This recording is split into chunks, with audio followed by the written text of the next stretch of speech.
இயேசுக்காக வாழ்கிறதுக்கு நான் ஊழியத்துக்கு வரல. இந்த கிறிஸ்தவ ஜீவியம் கிரயம் நிறைந்தது. நாமும் கிரயம் செலுத்த வேண்டும். நம் கிரயம் செலுத்தும்போது இயேசுக்காக வாழ்கிறதுக்கு வாய்ப்பு கொடுத்தா வாழ்வோம். இயேசுக்காக ஜீவனை கொடுக்கணும்னாலும் தயாராக இருக்கிறோம் என்று நான் ஆணையிடுகிறேன். எலும்பி நின்று ஆணையிடுங்க பார்ப்போம்.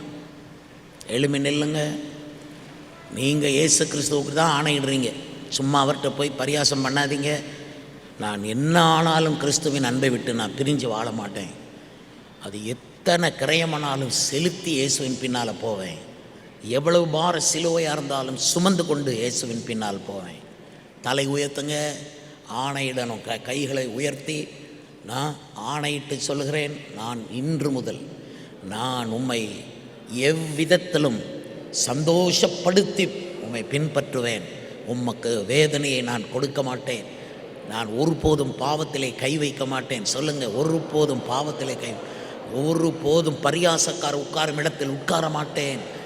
நீர் வைத்திருக்கிற நீதியின் வழியிலே நடப்பேன். அது வாழ்வானாலும் தாழ்வானாலும், அது எனக்கு லாபமோ நஷ்டமோ, நான் இன்றைக்கு ஆணையிடுகிறேன், உம்மை பின் செல்வேன் இயேசுவே.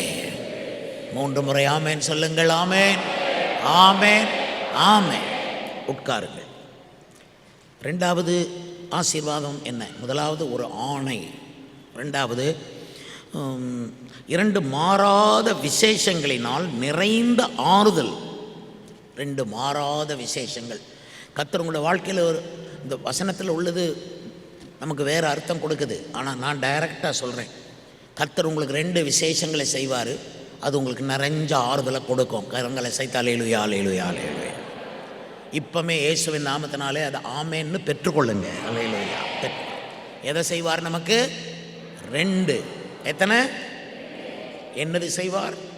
மாறாத விசேஷங்கள். புதிய கோட்டை ஆலயம் புதிய பேருந்து நிலையம் அருகில், திருநெல்வேலி 628007, தமிழ்நாடு, தென்னிந்தியா. இணையதள முகவரி www.fortopriceministries.org.